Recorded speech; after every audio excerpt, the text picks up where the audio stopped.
Amen.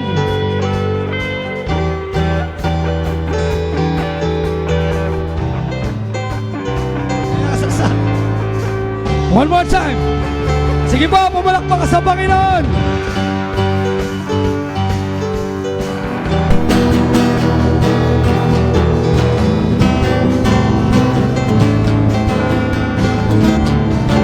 Sige po, awitin natin. Diyos na makapangyarihan, haring kataas, sa aking puso ay nananahan. Pagpapalamot pagsama ay laging naranasan, kailan ba'y hindi mag-iisa. Minsan pa, Diyos na makapangyarihan, Diyos na makapangyarihan, haring kataas, sa aking puso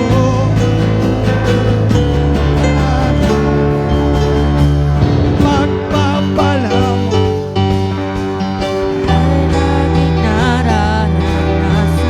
Kailan ba'y hindi minsan pa, Diyos na makapangyarihan, Diyos na makapangyarihan. Sige, tumalun ka. Para mawala ang tukmo. Sa aking puso ay nananahan. Pagpapalamot pagsama ay laging nararanasan, kailan ba'y hindi mag-isa. Pangako mo sa'kin, hindi ako iiwan. Sa bawat sandali ay laging sasamahan. Banal na Espiritu, hatid ay kalakasan, upang lahat ng bagay ay mapagtagumpayan. Diyos na makapangyarihan, Diyos na makapangyarihan, haring kataas-taasan, sa aking puso ay nananahan. Pagpapalamot pagsama ay laging nararanasan, kailan man. Sige po, yung mga tatay, Diyos na makapangyarihan, sabihin mo. Diyos na makapangyarihan. Sige po, lakasan nyo pa, mga tatay.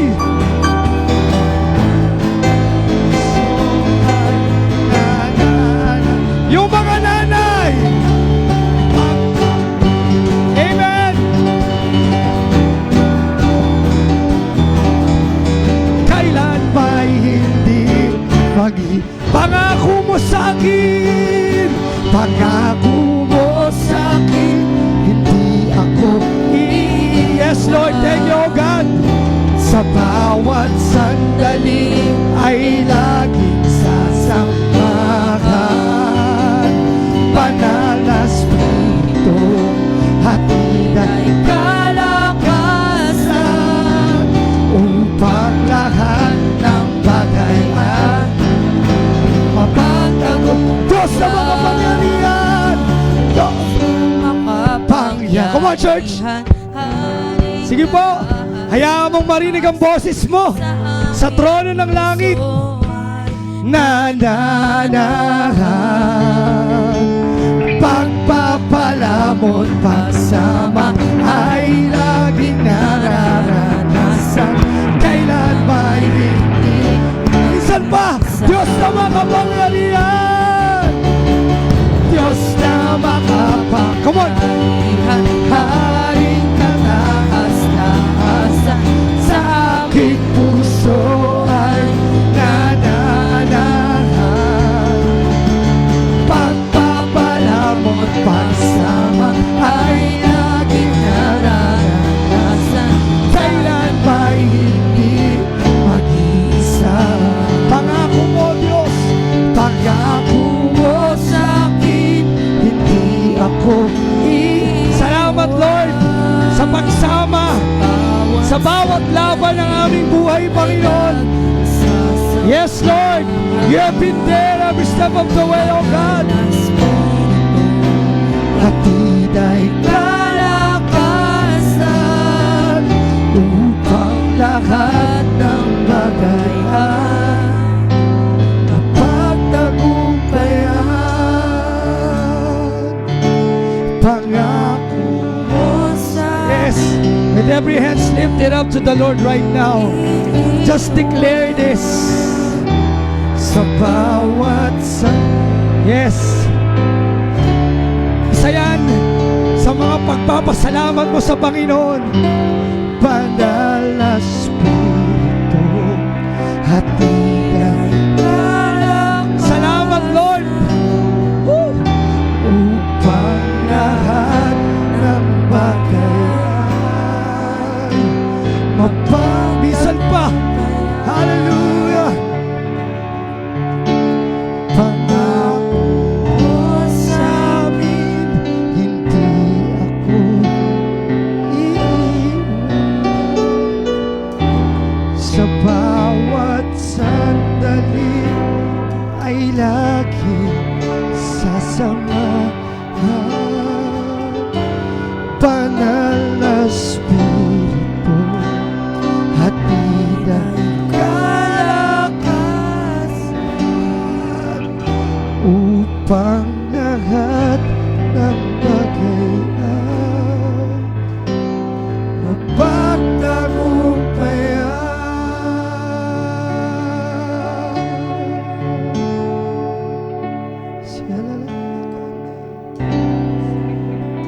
Yes, Lord.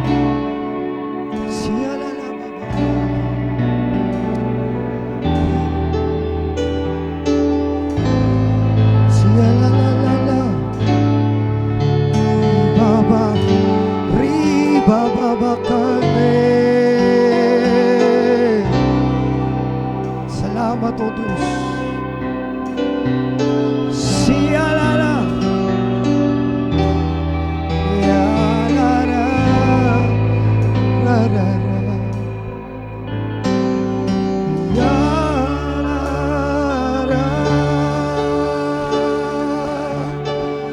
Pangako mo sa akin, hindi ako iiwan. Sa bawat sandali. Yes, God is reminding you, anak, yung bawat laban mo, nandun ako. Ako yung nagtanggol sa'yo. Ako yung humarap para saluhin lahat. Yes, Lord, we thank you, oh God. Ay, mapagtagumpayan. Pangako mo sa akin, hindi ako iiwan. Sa bawat sandali ay lagi sasama. Banal na Espiritu, hatid ang kalakasan upang lahat ng bagay ay mapagtagumpayan. Pangako mo sa akin. Yes, Lord. Salamat, Lord. Meron kaming laban ngayon in the life of Mami A. Thank you, Lord. Hindi mo kami iniiwan, Panginoon. May mga laban ang bawat pamilya sa amin, Panginoon. Pero hindi mo kami iniiwan, Lord. Salamat, Banal na Espiritu, na nagpapalakas sa amin upang lahat ng bagay ay mapagtagumpayan. Minsan ba pangako mo sa akin? Yes, declare this until something happens inside of you. Sandali ay lagi sasamahan. Banal na Espiritu, hatid ay kalakasan upang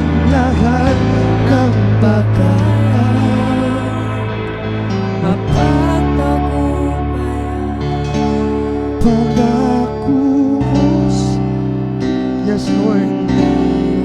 You are hearing your people right now, Lord, declaring this song, Lord. Salamat, Panginoon.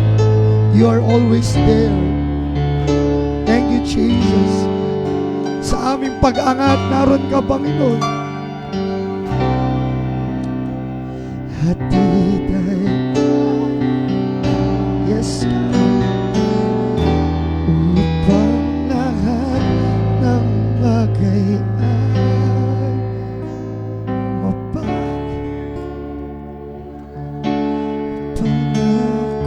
mo sa'kin.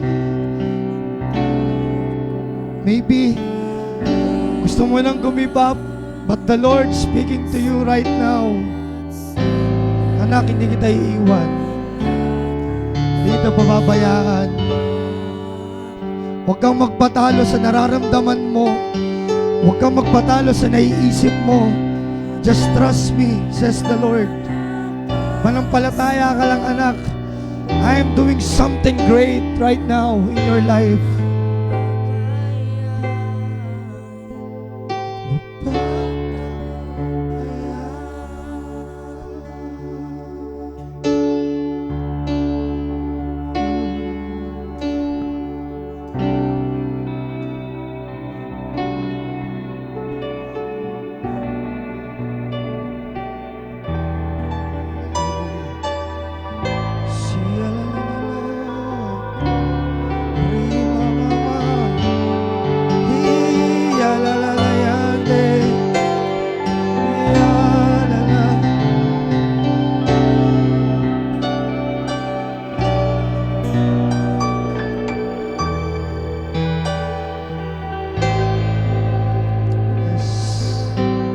Thank you, Holy Spirit, for touching your people right now. Salamat po, Ama. Salamat, Lord. Never fail us, Lord God. Truly, you are watching your word to perform it. Gaya ng pangako mo, kahit kailan hindi kita iiwan, hindi kita pababayaan, Panginoon. We are grabbing that promises, Lord. Patuloy kaming hahawak, Panginoon, na merong pananampalataya until the day of your coming, O God. Maratnan mo kami, Panginoon, O God, na nakakapit sa iyo, Panginoon, O God. For the last time, sing this, Lord. Hallelujah.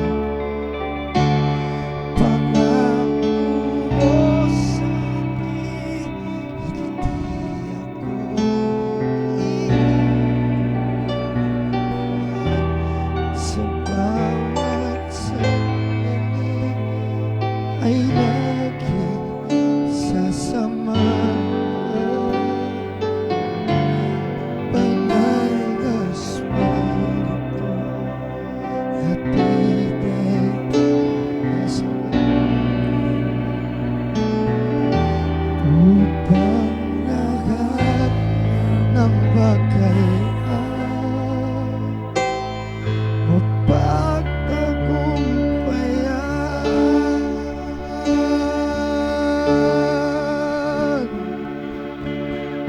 Lord.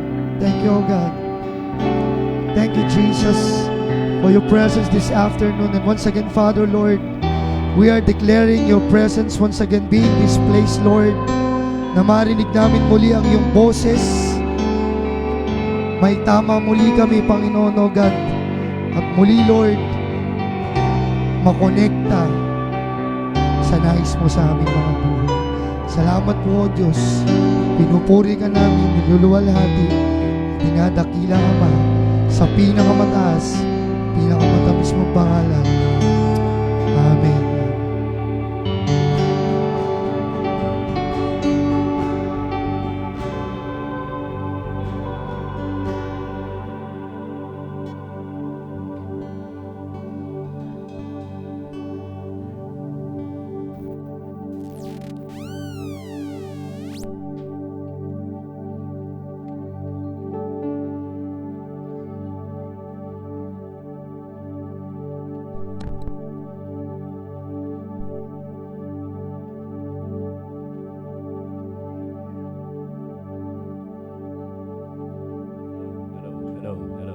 Testing 2. Praise 2. Amen. Praise God. Hallelujah. Sige, start po tayo. Praise God. Hallelujah. Palakpakan natin si Lord. Lord, we thank you. Salamat sa hapong ito. Alam niyo, isa sa sikreto nung ma-maintain yung strength, ma-maintain yung faith hanggang doon sa tinatawag na destination ng faith, hindi na shipwreck yung faith, is that naging consistent tayo o magiging consistent ka doon sa tinatawag na spiritual strength. Na-maintain mo yung spiritual strength. Pansinin po ninyo yung mga marathon runner, hindi yan tumatakbo ng todo na parang splinter na 100 meter dash and then tapos na. Mine-maintain nila yung kanilang pacing. Pag nakikita na nila na nasa last lap na sila, minmaintain nila for ilang rounds yun. Pero pagdating doon sa huling last lap, makikita mo na doon na sila talaga tinotodo na nila ang lahat ng kanilang lakas for the crossing the finish line. Pero pansinin nyo, hindi sila lumaban at that time, nung araw na yon, na ganun yung kanilang tinakbo. Halimbawa, 5 beses silang tatakbuhin. Hindi nila ginawa yung 5 beses na tatakbuhin na yon sa araw na yon. Pero araw-araw, meron silang ginagawang pagtakbo sa labas ng arena. Mapa-ulan, mapa-araw, kahit sa mga siklista, mapa-ulan, mapa-araw, ang haba ng kanilang mga tinatakbo. Hindi sila tumakbo o sumali sa cycle ng tournament na yon na doon lang sila magbibisikleta. Hindi, araw-araw nagbibisikleta yon. Ibig sabihin, ang hahamunin kasi sa araw na yon ng Olympic, hindi yung galing mong magbisikleta, yung endurance mong matapos. Hallelujah. Intindihan po natin? Pansinin po ninyo, doon sa Matthew 24, ginamit yung salitang endurance. Those who endure up to the end, the same shall be saved. Okay? So, ibig sabihin, hindi tayo po pwedeng maging spiritually kampante na common na ligtas tayo. Hindi. Dapat, aware tayo. Yung sinasabi niyang, be watchful, be vigilant. Be watchful, be vigilant. Baka mawala ka doon sa kinalalagyan ng iyong focus. Ma-sidetrack ka nitong mga nangyayari na madali tayong ma-absorb ng mga nangyayari sa mundo na like responsibility, like pangangailangan, like nung labanan natin sa... Hello? Diyan ba kayo? Meron tayong kanya-kanyang level ng pangangailangan, responsibility, correct? Pero hindi dapat yun na maging dahilan para mawala yung level ng intimacy mo, mawala yung level ng spiritual awareness mo, mawala yung consciousness mo doon sa mga bagay na makapagpapalakas sa iyo spiritually so that you could rule above that temporary things. Kasi ang hirap i-explain, paulit-ulit na lang po tayo, ang hirap i-explain sa isang ordinaryong tao na gumising ka, na isang unbeliever. Pero kung ikaw ay believer, alam mong naipanganak ka, alam mong merong pinanganak ka sa taas, alam mo kung ano ang consciousness sa spirit, alam mo na baptize ka, alam mo yung focus mo doon sa dimension, alam mo yung dapat na gutom mo sa word, alam mo yung dapat, pero along the way, mas pinili mong yung comfort zone. Pag sinabing comfort zone, I want to serve God on my terms. Na komportable ako. I want to serve God sa available time na pwede kong ibigay kay Lord. The rest is my time. Kapag ganun po yung attitude po natin, huwag kang mag-expect ng level of promotion and excellence na madidevelop. Kasi walang champion na ipinanganak na champion. Paglabas mo sa champion ka na. Si Pacquiao, hindi naman naging champion niya. Ang unang stage niyan, nakikipagbugbogan yan sa street, sa sobrang hirap. Nakikipagbugbogan yan, pustahan. Hanggang sa na-discover siya nung mga later on, hanggang sa nag-practice diyan sa may Las Piñas, kay Elorde Gym. Hanggang sa na-discover, hanggang sa siya ay pinukusan sa mga training. At doon sa mga focus ng training na yon, na-develop yung endurance, na-develop siya na maging boksingero. At nakaranas pa nga siya ng pagkatalo ng mga knockdown sa kanyang early years. Hanggang sa dumating yung time na abot niya yung 7 to 8 division na first time na nangyari sa history ng buong mundo. Isang tao lang ang nakarating doon. At yan si Manny Pacquiao. Pero mo dahil sa kanya, nagising ang boxing world sa Pilipinas, dumami naging boksingero. Bakit dumami? Naging inspirasyon siya. Hindi dahil yung iba gusto maging boksingero kasi sumikat. Hindi dahil sumikat eh. Yung epekto ng pagboboxing ang gusto nila. What is the effect ng kanilang pagboboxing? Yumaman siya. Pwede pala ako maging bilyonaryo sa suntukan. Mag-aaral ako. See that? Yung inspiration ng mga tao. Dahil lang sa excellent ni Efren Bata Reyes, nabuhay ang bilyar. Hello? Bakit hindi tayo ma-inspire kay Lord? Dahil kay Lord, ano dapat mabuhay? Attainable naman yung kanyang ginawa sa tulong ng Holy Spirit na nagte-train. So, bakit parang pagdating dito na si Lord yung champions of champion, King of kings and Lord of lords, bakit parang hindi siya? Hindi siya yung para bang sinusundan na lahat na gusto ko maging ganun. Hello? Para bang ayaw ng tao. Kasi, bakit? Kasi yung tao, nagiging nagiging parang siya eh. Nagiging siya, alam mo yung mapamili. Mapamili. So doon mo makikita, si Efren, si Pacquiao, puro physical realm yun eh. Madali lang yung mag-aral ng tao, madali lang yun. Physical eh. Pero yung spiritual. Hello? Kita nyo nagtagumpay si Manny, nagtagumpay si Efren Bata. Ang tanda na ni Efren, bata pa rin. Hello? Ito yung ano ron. Ito yung point doon. Gusto ng mga tao yon na alam nila na yung physical attainable.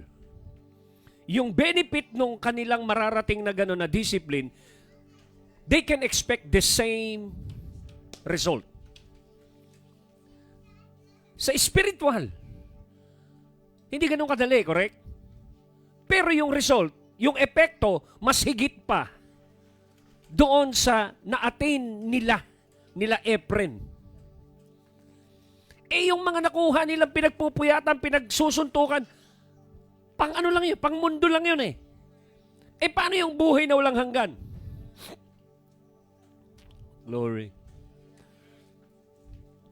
So paano tayo mananatiling gising? Ang mga ebidensya na kayo nananatiling gising is that yung prayer ay hindi yan iniiwan. Gising ka, makikita mo, ang unang listahan ng priority mo, prayer. Pangalawa, word. Pangatlo, worship. Pang-apat, fellowship. Sunday service, hindi mawawala sa iyo yan. Hello? So makikita natin dito na yung physical, throughout sa ating mga chapter ng buhay na naranasan natin, nakapag-survive ka naman. Nakita mo kung paano ka tinustusan, prinubide, pinakain ng Panginoon sa bawat chapter ng iyong physical life. So ibig sabihin, walang problema. Tapos na ang pangangailangan ng iyong physical life from start to finish dahil tinapos na ng Panginoon nyo. Naalala niyo ganabi ni Brother Sal kanina? He's in the past, but his past is your future. Kasi before the foundation of the world. So, ibig sabihin, yung kanyang inihanda para sa'yo can only be accessed when you pray. Paano kung iniwan mo yung prayer? Ang sinasabi mo, pag iniwan mo yung prayer, para mong sinasabi indirectly kay Lord, kaya sera.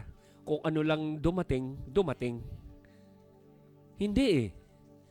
Once we are praying, God will begin to reveal. Whatever is revealed, that is the determined thing to manifest. Ibig sabihin, yung manifestation is determined by virtue of God revealing to you. Ulitin ko. Nag-pray ka. Nag-reveal si Lord. Yung ni-reveal niya, it will determine the manifestation sa physical. So everything that is going to manifest can be determined by revelation. At yung revelation is a result of breakthrough in prayer. Kung hindi mo yan maiintindihan, tulog ka. Ngayon, kung tulog ka, hindi mo gagawin yung consistency sa prayer. Hindi mo ipaglalaban yung word. At hindi mo rin maiintindihan what is the life of faith. Life of faith is loyalty to the unseen promises of God. Kaya ka loyal doon sa mga bagay na hindi nakikita. Kasi, yun yung hinihingi ng faith. Hello? Faith is the evidence of things not seen. Okay? So makikita natin na dalawa yung naglalaban. Yung hindi mo nakikita sa realm of faith at yung nakikita mo rito sa mundong ito na pwede kang ma-overwhelm. So dalawa yan na naghahatakan. Kapag malakas ka spiritually, malakas ang faith mo. Hello? Pag malakas ang faith mo, malakas ang level of hope mo. Dahil malakas ang level of hope mo, yung trust mo kay Lord na ipinangako sa iyo, meron kang basis ng hope, meron kang basis ng faith because you have heard God reveal to you. At yun yung ine-expect mo na mag-manifest. Are you here? Sino ho rito nag-expect na totally yung healing ng manifestation ni Mami talagang mangyayari at nangyari na? Why? It's because we pray. It's because we continue to pray. And we never give up to pray. Hello? So ganun yun po yung buhay ng prayer. Ibig sabihin, bago ma-landscape sa physical realm, na-landscape na sa spiritual realm. Meron na nangyari. Yun ang dahilan kung bakit yung beauty, yung susi ng isang spiritual na journey na mararating mo yung destiny is talagang naka-invest sa prayer. So kung wala kang investment sa prayer, walang tubo sa future. Gusto mo mag-invest pero wala naman talagang na-invest. Gusto mong tumubo, wala ka namang itinanim. Gusto mong umani ng palay, hindi ka naman nagtanim. Liwanag nung principle, what you sow, you reap. So, alam nyo, ito yung season na kung saan na pagka diluted ka, lumabnaw, okay? Pag lumabnaw yung pananampalataya mo, ang tendency ay mahatak ka ng mundo and you start loving the world. At yun yung nangyari kay Demas. Kasama niya, apostol, ang lalakas ng mga anointing, bumubuhay ng patay. Nakita niya si Paul na bumubuhay ng patay. Sabihin, di ba? Siguro probably itong si Demas na ito, nabalitaan niya rin yung gumagaling yung mga may sakit sa anino ni Peter. Correct? Pero pansinin niyo, bagamat nandun siya sa panahon na yon, bakit nakuha pa siya ng mundo? Bakit? Something wrong. Kung i-analyze mo yon, maaring hineglect yung gumagatong doon sa faith, which is prayer. Huh? Maaring hindi mo intentionally na neglect. Pero para bang nag-giveaway ka lang pa isa-isa, hanggang naging kultura. Hanggang sa napansin mo, wala ka na doon sa spiritual intensity na ine-expect ng Diyos sa'yo. Kasi ang binibigay mo na lang kung ano yung komportable kang ibigay. Pero when it comes to living sacrifice, hindi mo na maibigay yung living sacrifice. Hello? Tandaan nyo, hanggat merong kang katawan na exposed dito sa mundong ito, obligado kang lumakas sa spirit para isubdue yung katawan na yan. Kung hindi mo yan makikita at hindi mo yan babayaran ng presyo, huwag kang magtaka, one day, nandun ka na naman sa mundo. Huwag kang magtaka. Kasi yung iba, kala nila kaya nilang pagsabayin. Liwanag nung sinabi, you cannot serve God and money. Kasi mamahalin mo yung isa, i-despise mo. Ang lengguwahe ng mundo ngayon, kapag may pera ka, kahit pangit ka, gwapo ka.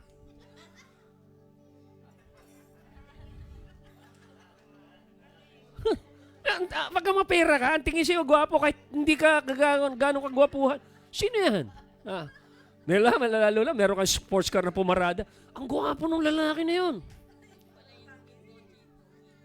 Diba? Kasi yun yung lengguwahe. Alam mo, kapag may pera ka, nire-respeto ka ng tao. Hello? Kasi lengguwahe nila yun. Lengguwahe nila yun. Hello? Pero pansinin po ninyo, kung wala akong anointing at walang tawag ang Panginoon sa akin, yung mga tao na naglo-lookdown sa mga pastor, isa ako sa pwede nilang i-lookdown. But because I know my calling, I know my grace, I know my anointing, at magliliwanag yung glory ng Panginoon sa akin, mag-iiba yung kanilang thinking. I may be an ordinary people, can commit sin, and have weakness. But I want to tell you, when God's favor in your life, He favor you.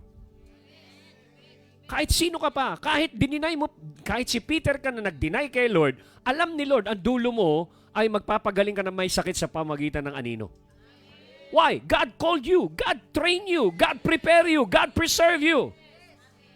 Because you are called. Kung talagang tinawag ka ng Panginoon, ititrain ka niya, iko-qualify ka niya, ibibuild niya ang capacity mo, at ikaw ay kanyang pagtsatsagaan hanggang sa mangyari ang gusto niyang mangyari sa'yo. Andun yung disiplina, andun papaluin ka, andun i-adjust ka. Pero ine-expect niya na yung spiritual discipline mangyari sa'yo. And part of that spiritual discipline is prayer. Prayer pa. Kung gusto mong manatiling gising, huwag mong iwan yan. Hello? Praise God. Now, effective prayer is a way to strengthen our relationship with our Father in heaven. Ang prayer, hindi lang yung nagsasalita ka ng, Lord, ito pangangailangan ko ha, ito ang kailangan kong grocery, ito ang kailangan kong equipment. Hindi po yun. Hello? Ito, makaka-relate kayo rito. Hindi lahat ng anak ninyo na binibigyan nyo ng baon, ng ganito, ng ganyan, after graduate, ng ganito. Hindi lahat ng ibinigay nyo at suporta sa kanya, one day, ay masusuklian niya ng magandang relasyon sa'yo. Minsan, yung tinulungan mong yun, may problema sa relationship level. Hello? Nandyan ho ba kayo? Hindi lahat ng tutulungan yung anak, tatanaw talaga ng utang na loob. Kaya ang payo ko sa inyo, mag-pray kayo, nabigyan kayo ni Lord ng sapat na security, huwag kayo umasa sa inyong mga anak, dahil merong mga anak na hindi kayo tatanggapin sa inyong pagtanda.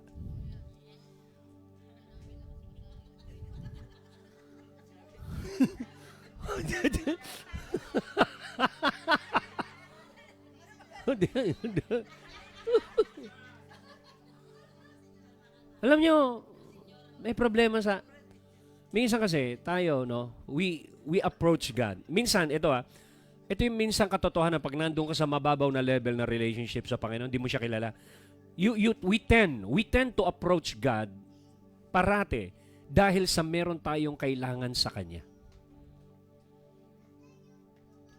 Pero when it comes dun sa maturity na pumupunta ka doon hindi dahil sa meron akong kailangan, Lord, kundi I want to maintain and value my relationship with you.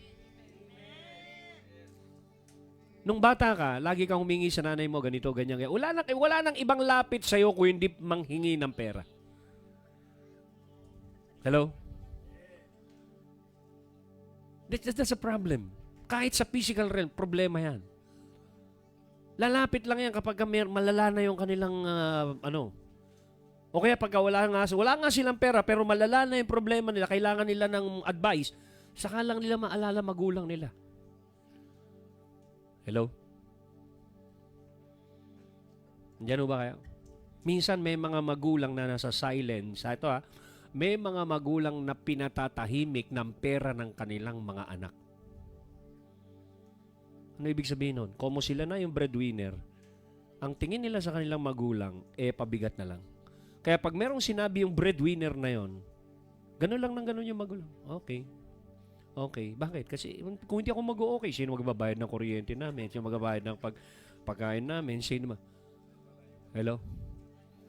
Ano nakuha niya? To the point na abuse na rin sila in the name of temporary supply na ibinibigay ng anak. So may problema sa relationship.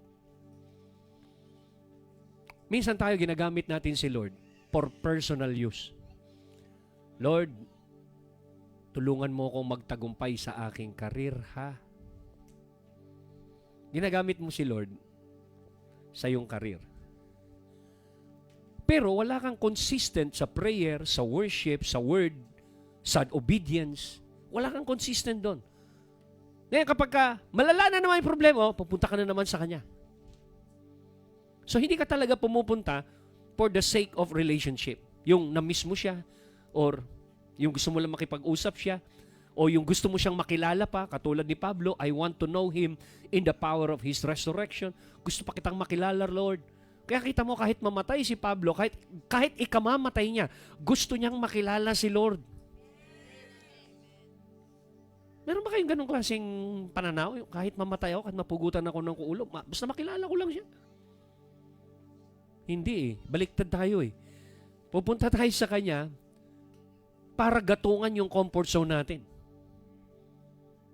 At pagka may problema pa tayo minsan, siya pa yung nasisisi. Lord, bakit mo pinahintulutan to? Siya pa yung may kasalanan. Ikaw na nga itong hindi nagpe-pray, siya pa may kasalanan.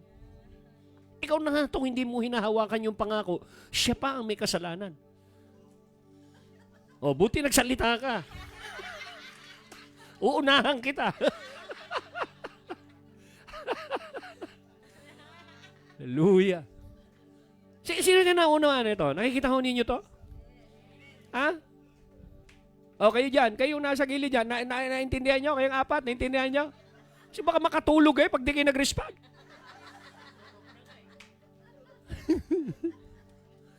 Alam nyo, maraming mga words si Lord na, na kailangan mo talagang alagaan Diba? Nagtanim si Lord ng word. Anong purpose ng word? Bakit niya itinanim? Kasi gusto niya pumasok ka sa pag-ani. Gusto niya, maani mo, maranasan mo, makapasok ka, makuha mo yung prutas ng kanyang sinasabi. Kaso, paano kang papasok dun sa season of harvest kung nanakawan ka? Kasi hindi mo inalagaan. Hindi ka naging consistent. Hindi mo ginwardyahan. You need to guard it. Kita niyo yung gwardiya doon sa monumento ni Rizal? Ang bihira, nakaganon lang. Tagal. Tagal! Sabi ko, grabe naman itong alaga. Tapos tagal mo, tapos biglang gagalaw, magugulat ka, gumalaw. Magpapalit na naman sila, no? Kung tinignan ko yun, minsan tumambay ako doon, 30 minutes. Sa ganito pala trabaho nito, tagal Sabi ko, hindi madali ito. Araw, ulan, nakatayo lang gano'n. So, ibig sabihin, yun yung pagiging parang vigilant na binabantayan mo yung dapat bantayan na mahalaga. Paano magiging mahalaga yung bantay na aalis ba si Rizal doon? Pero bakit makikita mo, bakit? Parang walang kwenta itong binabantayan nila. Monumento binabantayan nila pero napakadisiplinado nila sa kanilang trabaho. Pero tayo, walang hanggan yung stake. Buhay na Diyos yung ating pinaglilingkuran. Destiny yung at stake. Hindi tayo nagbabantay. Napakaluwag ng ating hawak doon sa spiritual consciousness. Hallelujah. Relationship is very important. Worship is a fuel to strengthen the relationship with God. Kung gusto mong maintindihan yung lakas ng iyong relationship with God, ang pundasyon niya ay panalangin. Wala nang iba. Pundasyon niyang panalangin. So, when we study and obey His Word and seek to please Him, kung tayo po ay pinag-aaralan natin ang salita ng Diyos at ninanasa natin talaga siyang ma-please natin. Ano sabi rito? The same God who made the sun stand still upon the prayer of Joshua, doon sa Joshua chapter 10. Naalala pa ninyo yun? Yung klaseng prayer na yun? Tumakinig kayo ha. Nakakagulat yun nung mabasa ko yun.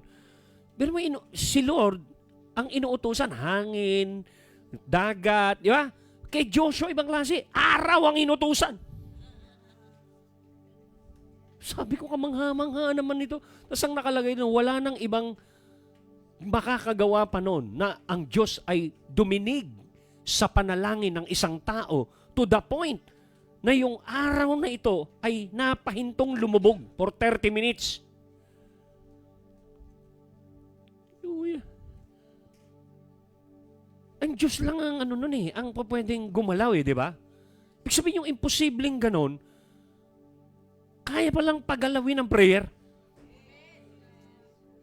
Ibig sabihin sumusunod sila dahil siguro nakaka-relate si Joshua kasi warrior siya, alam niya yung authority. Hindi nga niya ginamit na in Jesus' name kasi wala pa si Jesus nun. Ang sabi niya lang, araw huminto ka. Yun lang Hindi nga niya sinabing in the name of Jehovah o Yahweh. Sabi niya, araw huminto ka. Ibig sabihin, yung sense of authority lang niya na as soldier. Ang concern niya lang kasi, pag lumubog ang araw, matatalo kami. Kaya kailangan, hindi pwede lumubog to. Araw, wag kang lumubog. Nanalo nga sila. Ang focus nila, manalo sa gera. Pero involve yung araw.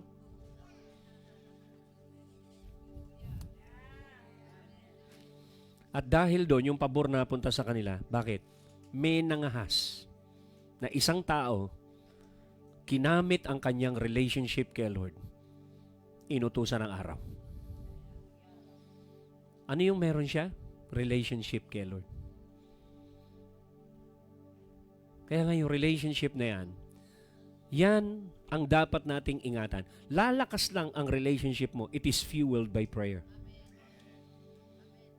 Pagmamature ta ron. Hallelujah. Ano sinabi niyan? So, sun stand still upon the prayer of Joshua. It invites us to come boldly before the throne of grace and pray with confidence that He will extend His mercy and grace to help us in time of need. Hallelujah. Same na Joshua na nagpray is the same God na iniimbitahan tayo sa trono. Alam niyo ba, kapag tayo ay nagpe-pray, sinong audience natin? Si Lord. Ang audience mo si Lord, hindi tao. Siya yung makikinig. Ano kaya pagpe-pray ng anak kong to? Nakaupo siya, hindi siya natutulog, hindi siya, the keeper of Israel, neither slumber nor sleep. So, ina-accommodate niya lahat ng kaso, lahat ng sitwasyon, lahat ng prayer na dumarating sa kanya. Ganon niya pinakikinggan, pinagtsatsagaan ng bawat bulong ng prayer natin, bawat sigaw, bawat iyak, bawat luha. Ganon niya ina-accommodate. Hello? Praise God. Muntulog na naman kayo.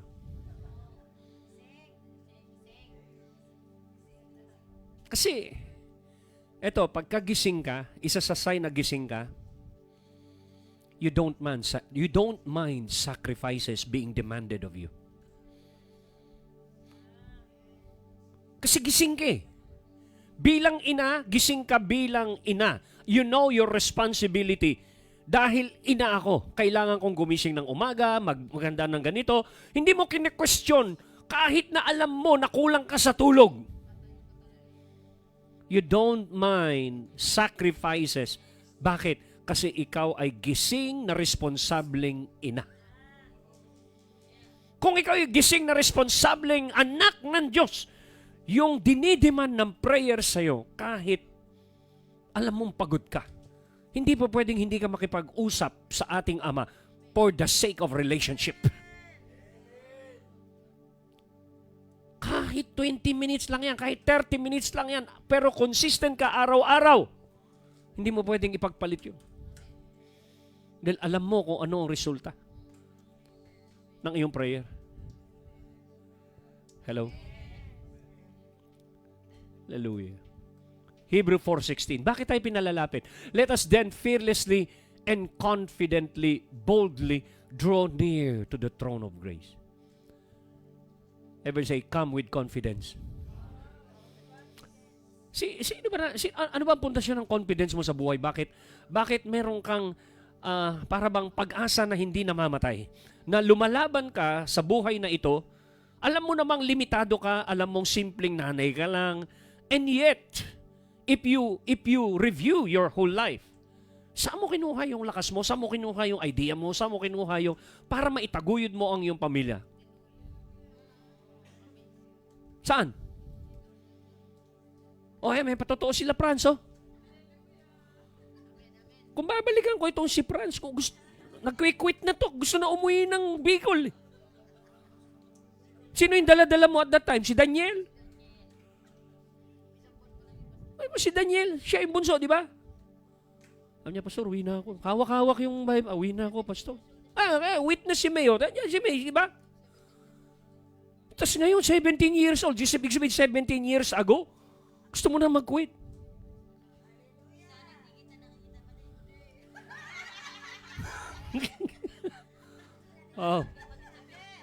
Di ba? Kasi kung titingnan mo yung ganong klaseng when you look back, hindi mo kayang i-explain how Paanong nangyari? Paanong nakasurvive? Diba? Sabihin kamay ng Panginoon behind na nagtrabaho because nando doon binuhay ka dahil nagpe-pray ka pa rin, nag-worship ka, Hello? Hallelujah. Ngayon, unstoppable na. Ngayon, unshakable na. Wala na siyang pakialam.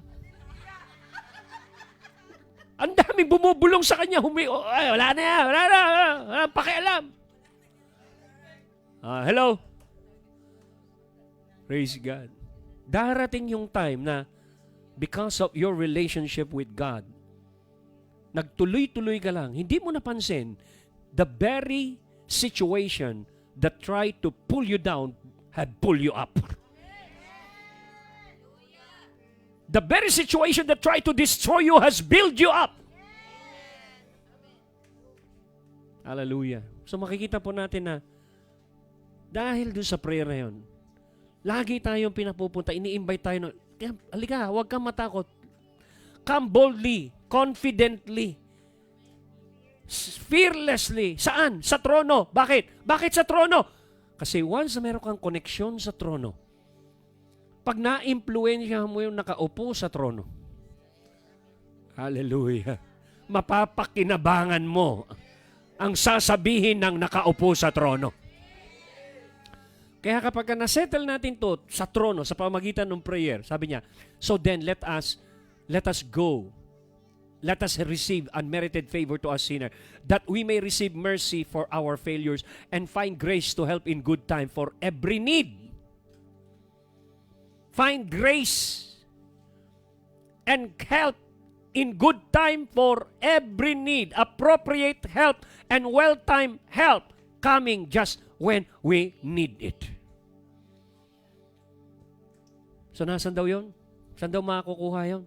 Sa trono. Hindi ka naman pa pwedeng makapunta sa trono kung hindi mo gagamitin yung dalawang key. Ano yun? Worship and prayer. Babagsak ka doon. So, to fuel deeper consciousness sa spirit, yung kamalayan mo sa espiritu, kailangan siyang gatungan ng consistency na prayer. At yun yung ayaw ng kaaway na maging consistent ka. Bakit? Kasi pag to naging consistent, maraming malalaman to na revelation. Pag to maraming nalaman na revelation to, lalalim to sa relationship kay Lord. Pag nag-ugat ng relationship ito, sakit ng ulo ko to. Bakit siya sakit ang ulo niya? Kita mo si Jesus, ang lalim ng relationship sa Ama. Hindi siya natinag ng mga basta-bastang problema eh. Hindi rin siya natinig ng cross, hindi siya natinig ng latigo, hindi siya natinig ng nails. Why? His life is full of prayer. Punong-puno ng panalangin. Buhay natin, Panginoon. Kung gagayahin lang natin yung ganong klaseng disiplina, we will reap the same result. Actually, ang sabi niya, greater things than this you will do. Nag-expect pa siya ng greater things. Makinig ko kayo. This season, we are going to enter is to a season of greater things. Magkakaroon ng mabilis na turnaround ng mga pangyayari. Kaya kailangan handa ka. Handa yung capacity mo to carry the weight of responsibility na i-entrust ng Panginoon sa'yo. Merong i-entrust sa'yo ang Panginoon na matindi, pero nangangailangan ng kapasidad. Ang kailangan natin talaga is laliman natin yung pundasyon ng prayer natin. Kasi hindi mo kakayanin eh. Kung ngayon pa lang kukunti pa lang yung pera mo, kukunti pa lang yung naranasan nating temporary, nagkakaundagaga ka na. Paano kung pinagkatiwalaan ka ng limpak-limpak na sila, baka hindi ka na makatulog yan. Baka masira ka kaka-compute, baka masira ka kakaliwaliw. Sa hindi naman dapat ganun yung gagawin mo. Yung sinasabi ko sa pag binigyan ka ng 1 bilyon, trilyon, siguro 50 million na lang. Anong gagawin mo? Magliliwaliw ka ba kagad? Sa taong Dubai. Ibig sabihin, pag nagpunta ka ng nagliliwaliw na gano'n, ang ibig sabihin nun, wala kang kapasidad. Wala kang capacity. Hindi mo alam, yung dumating sa'yo ay mangangailangan ng capacity. Bakit kaya during those time na wala kang maibigay, doon ka pa sasabihin ni Lord na magbigay? Bakit? Kasi tinuturo ang kanyang magtanim during the time of crisis. Naalala niyo si Isaac? Kasi yung unang crisis, nagkaroon ng taggutom, panahon ni Abraham. Anong ginawa niya? Nagpuntang Egypt. Correct?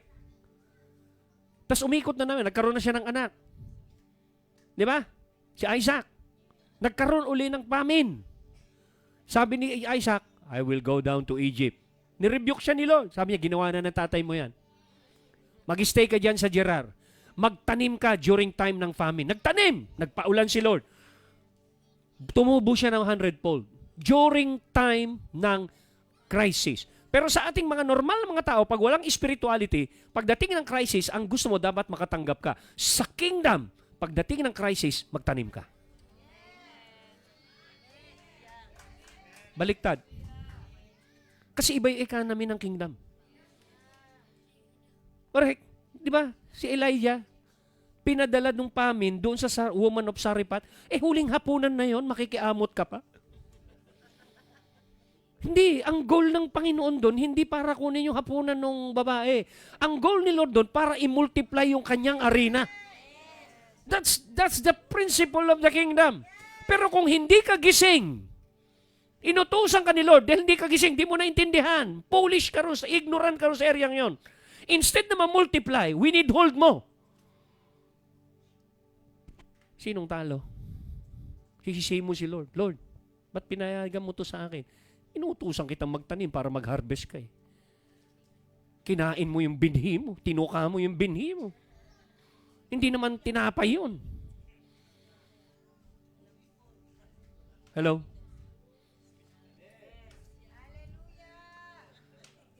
So, merong kingdom life, merong earthly life. So, kung hindi ka pa nawiwin sa pagdede sa earthly life, paano kang lalakas sa spiritual life? Yung practice ng prayer, napaka-importante. Yung discipline, napaka-importante. Ano sinabi sa James 5:16? Confess to one another, therefore, your faults, your slip, your false step, your offenses, your sins, and pray also for one another, that you may be healed, restored to a spiritual tone. Bakit sinabing restored to a spiritual tone? Kasi minsan nawawala talaga tayo sa tono. Subukan mo, isang string lang ng gitara ang mawala sa tono. Damay yung nasa tono eh. Hello? Mawawala sa harmony. Hello? Naalala niyo, nagkasala sa Israel, isang Akan lang, nadamay ang buong Israel. Wala sa tono.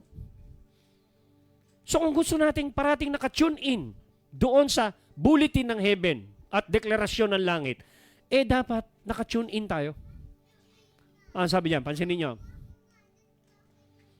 Restored to spiritual tone of mind and heart. The earnest, pag sinabing earnest, heartfelt, continued prayer, or fervent prayer, earnest prayer of a righteous man makes tremendous power available, dynamic in its working. Ando doon ba yung heartfelt mo? Earnest.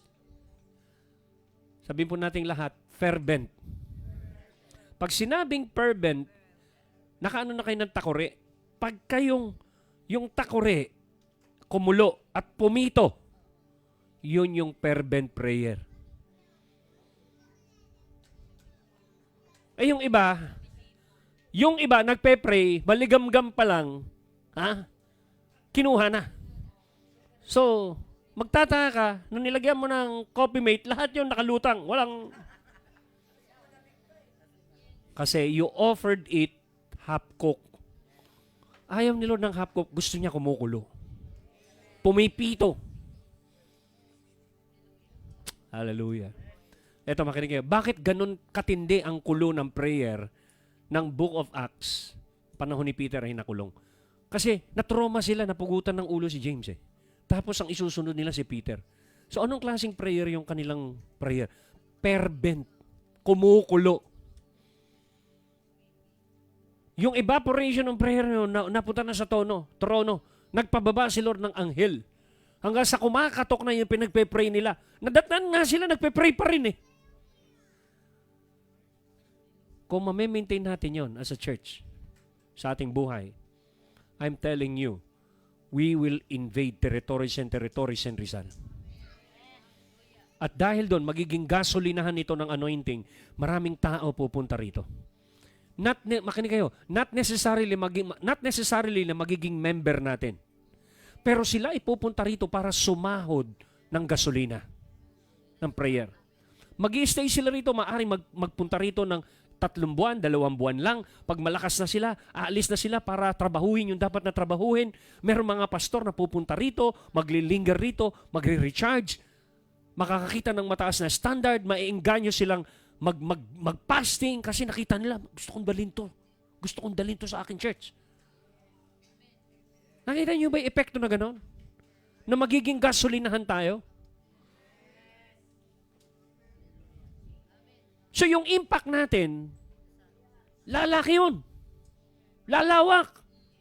Yung impact natin ngayon doon sa Angono, ang resulta, sabi ng mga pastor, magpe-pray kami, pastor. Mag-gather kami, intensify namin yung aming prayer. Ba't ganun yung response nila? Kasi yung prayer natin dito ng intensity, naihawa sa kanila.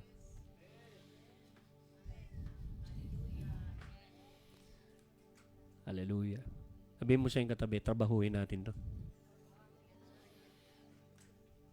Hindi. Hallelujah. Tingnan nyo. Verse 17, ano sinabi? Elijah was a human being with a nature such as we have, with feelings, with affection, and constitution like ours. Ibig sabihin, yung constitute, yung pagiging human, yung lahat ng pagiging tao ka, sinasabi niya rito, antindi. Sabi niya, wala ka, parang sinasabi ng word, wala tayong pinagkaiba kay Elijah. Tao siya, tao ka. Na-move niya yung puso ng Panginoon sa prayer. Kaya sabi niya, mamumove mo rin ang puso ng Diyos sa prayer. Sinasabi niya, he prayed what? Earnestly. For it not to rain, and no rain fell on the earth after 3 years. And then nagpray na naman siya na, Lord, umulan naman. Ilang beses siyang nagpray? 7 beses bago dumating yung ulan. Earnestly, consistently. Hindi po yung para bang, nakapray na ako, okay na ako, okay na ako. Hindi yung okay. Gawin natin yung prayer parang oxygen. Maya't maya, kailangan mo ng oxygen. Hindi ini-schedule yung prayer. Isipin mo, i-schedule yung paglanghap mo ng oxygen after 1 week. Sige nga. Paano ka 5 minutes lang patay ka na eh. Paano ang schedule mo, once a week lang magpe-pray para ma-inhale yung oxygen ng langit? Pero kung gagawin natin yung prayer, parang inhale, exhale ng ating oxygen, mayat maya. Necessity. Vital need. Kailangan mo kang gumising. That prayer is a vital need. Pagtsatsagaan mo dahil kailangan mo. Kailangan mong gawin. Hindi sa gusto mong gawin. Hanggang sa dumating yung time na hindi mo na gustong gawin. Hindi mo na rin kailangan gawin. Kailangan talaga dahil ito na ang kultura ng langit. Wala ka ng reason, wala ka ng option para hindi gawin. Nakagraduate ka na sa lahat ng excuses. Nalampasan mo na lahat ng option.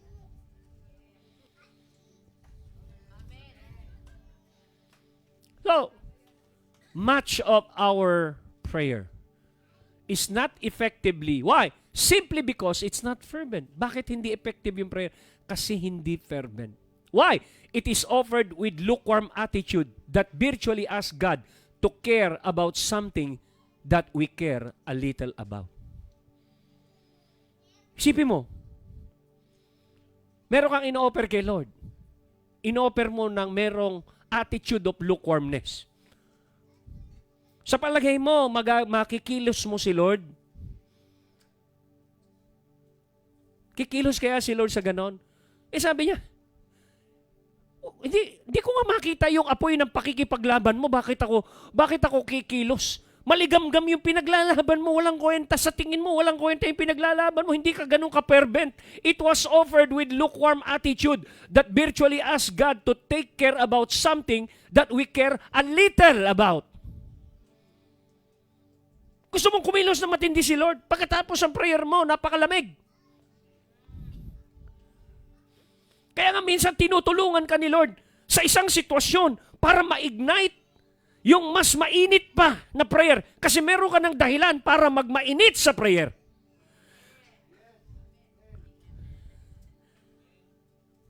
Hello? Ba't kaya pinahintulutan ng Panginoon nangyayari kay Mami? Para meron kang dahilan na uminit.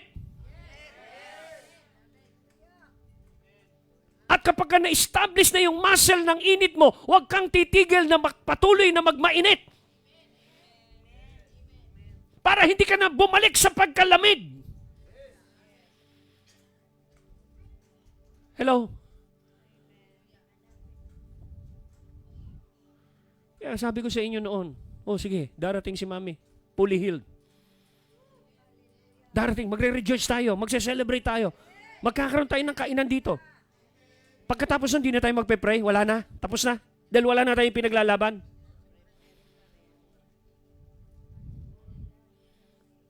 Kapag ka gano'n, merong susunod. Para tuloy-tuloy yung gatong ng init.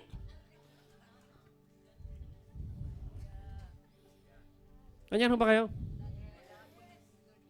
Hindi ba pwedeng, kaya nga yung mga nakakaintindi ngayon sa hapon na ganitong klaseng lengguwahe, hindi para ikaw ay kilitiin kita. Merong gustong i-establish si Lord sa'yo na napaka-importante. Na hindi ka na i-invite, hindi ka na i-text para mag-pray. Nandito dapat kayo. Hindi. Gising ka na eh. Manatili kang gising. Gatungan mo yung spiritual na pagkagising mo nung sinasabi nating prayer. Para hindi manakaw ng kaaway yung ating focus. Nakapokus tayo hanggang sa dumating si Lord. Hello? So effective prayer must be what? Fervent. Must be fervent, not because we must emotionally persuade a reluctant God. Dahil hindi naman reluctant si Lord eh. But because we must gain God's heart by being fervent for the things He is fervent for. Mainit ka ba kung saan mainit si Lord? Hello? We got to be what? We must gain God's heart by being fervent for the things He is fervent. Saan siya fervent? Sa prayer. Sa intimacy. Sa worship. Sa word. Pero yun yung mga bagay na ninanakaw ng kaaway sa atin. Malamig sa prayer, malamig sa worship, malamig sa word, malamig sa church. In short, malamig kang bangkay. Hindi ka buhay. Hello? Praise God. Hallelujah. And since the Spirit of God knows the mind of God, pansinin niyo ha, since the Holy Spirit is the one helping us, kung wala ang tulong ng Holy Spirit para alamin ang kalaliman ng Diyos o isipan ng Diyos, the Spirit prayer is always keeping with the will of the Father. Pag lagi kang nasa prayer, yung Holy Spirit, laging kumukonekta sa utak ng Diyos Ama at nire-reveal sa'yo. Hello? So hindi mo lang binibisita ang isipan ng Diyos. Lagi kang konektado sa isipan ng Diyos. Lagi kang may hotline. Gagawa ka pa lang ng isang bagay, nagtatanong ka pa lang, Lord, nung gagawin ko rito, lagi ka agad merong sagot si Lord. O, ganito gawin mo. Hello? Ano sinabi sa Romans 8:27? And He who searches the hearts of men knows what is in the mind of the Holy Spirit. That His intent is. Because the Spirit intercedes and pleads before God in behalf of the saints according to and in harmony with God's will. So, ano ibig sabihin nun? Wala nang ibang makaka-bullseye sa kalooban ng Panginoon kundi ang Holy Spirit. Kaya kung magkukonektado ka sa prayer, tutulungan ka ng Holy Spirit na mabullseye mo ang kalooban ng Diyos. Dahil pag naka-bullseye ang prayer mo sa kalooban ng Diyos, hindi pwedeng hindi makinig ang Diyos. Because you pray according to the will of God, God hears you. Amen. Glory to God. Next. So prayer, something believers should do continually. Prayer is something believers should do continually. Sabi mo sa iyong katabi, continually. Sabi mo sa iyong katabi, meron kang dapat gawin continually. At ano yun? Ano yung dapat mong gawin continually? Yun yung prayer.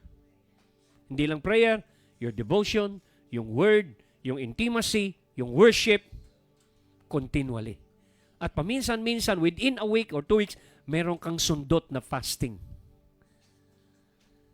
So pag kayo nang nangyari sa atin, imposibleng maubusan ka ng bala sa gera.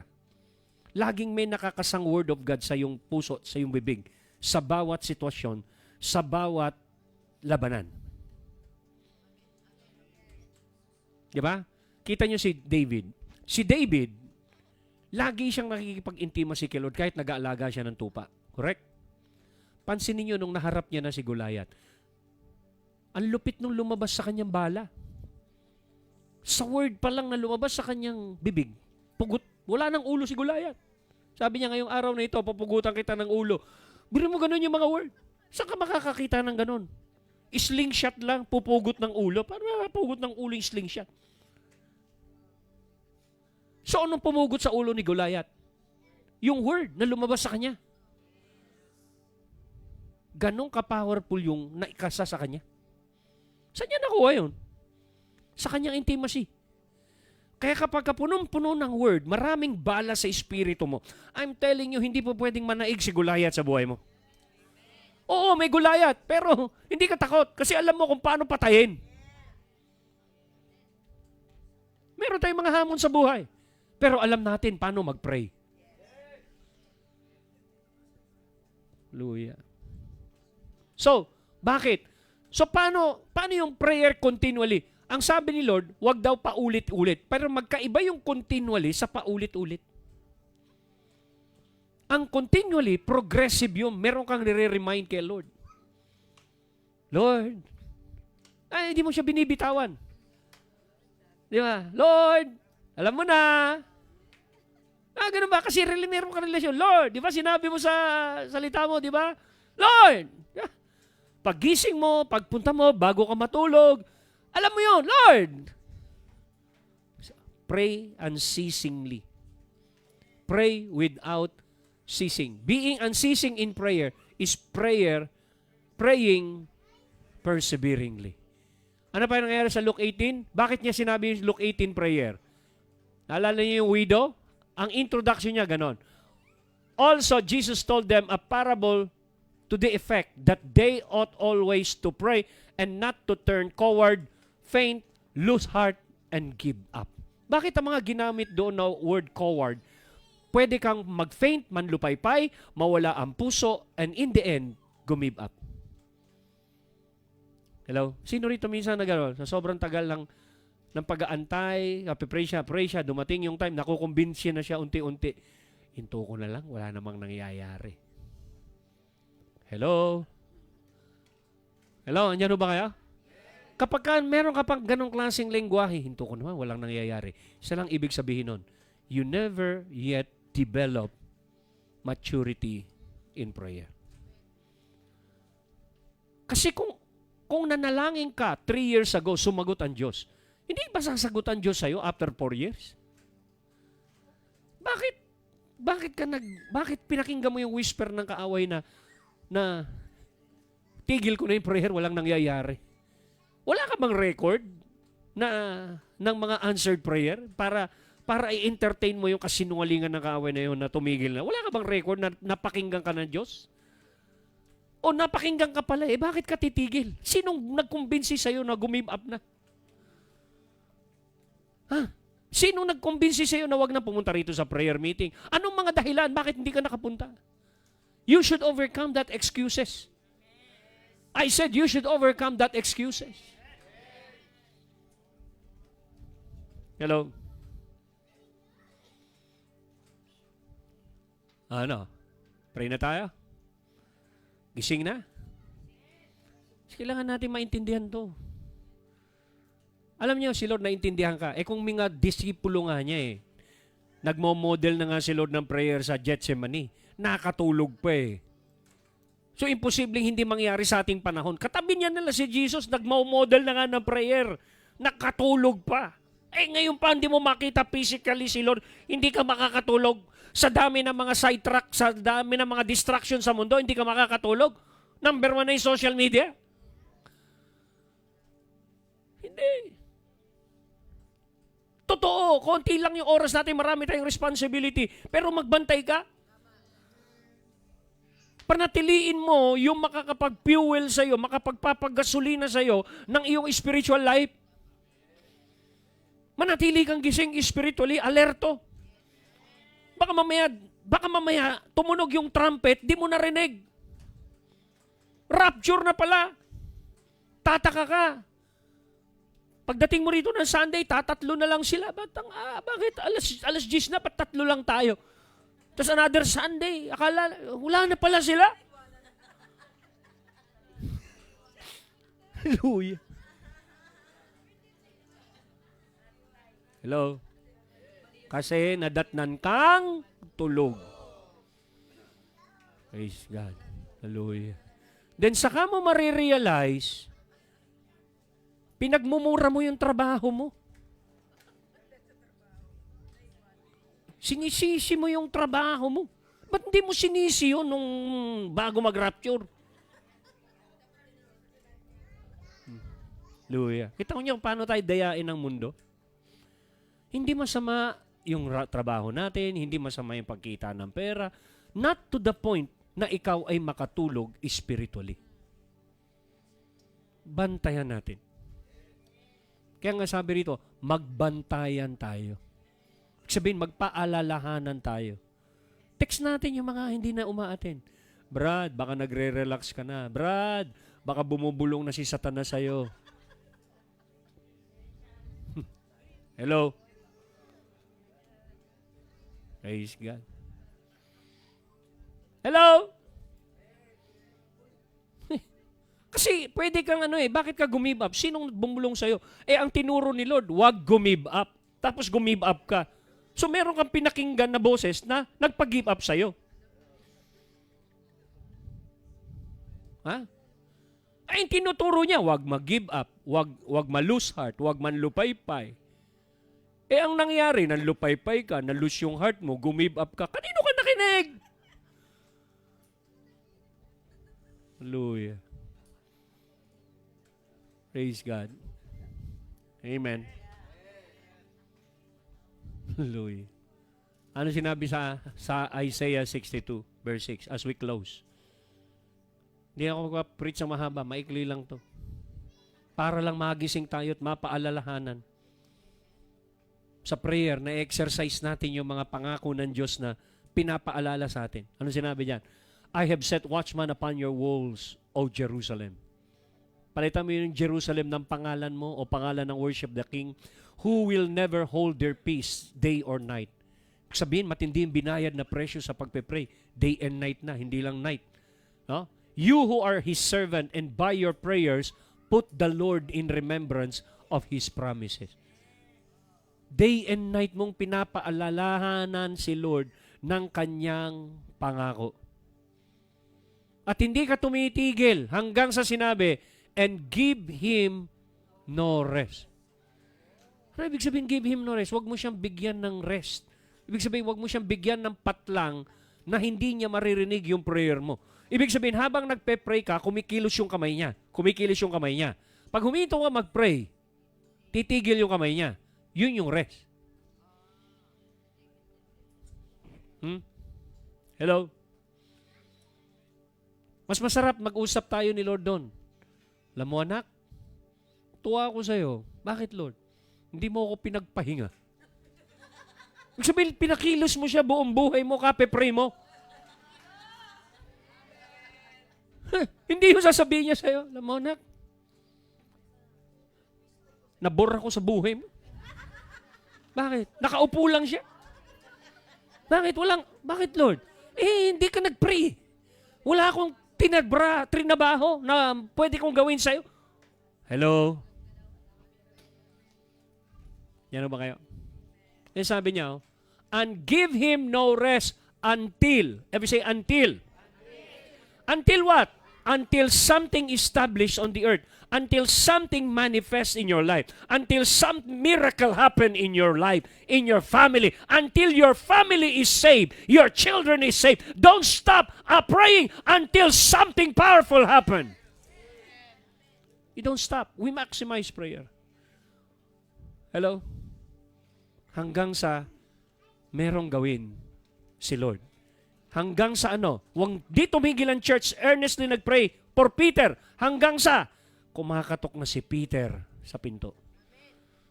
Sino rito gusto na yung mga miracles, provision, kumakatok sa pinto nyo? Yung magugulat ka na lang. Sino rito yung mga nakakatid sa prayer, yung isa sa prayer na lumabas? God is a God of surprises. May mga sorpresang ipapadala ang Panginoon sa mga pintuan ng ating buhay, ating bahay. Okay, tapos na. Hanggang doon na lang yun. Now, listen, I want us na tayo po ay i-arm natin at paalalahanan natin ang ating sarili with these things na sinasabi ng Panginoon sa atin. At itaas natin yung level ng ating endurance na tayo po ay parating nakakapag-pray. Amen? I-gather natin ating sarili sa 3 and start praying. For 30 minutes o 20 minutes, depende po. 3 tao. Okay, let's pray. Let's pray. 3 tao. Hallelujah. Rakatarabashando. Hallelujah.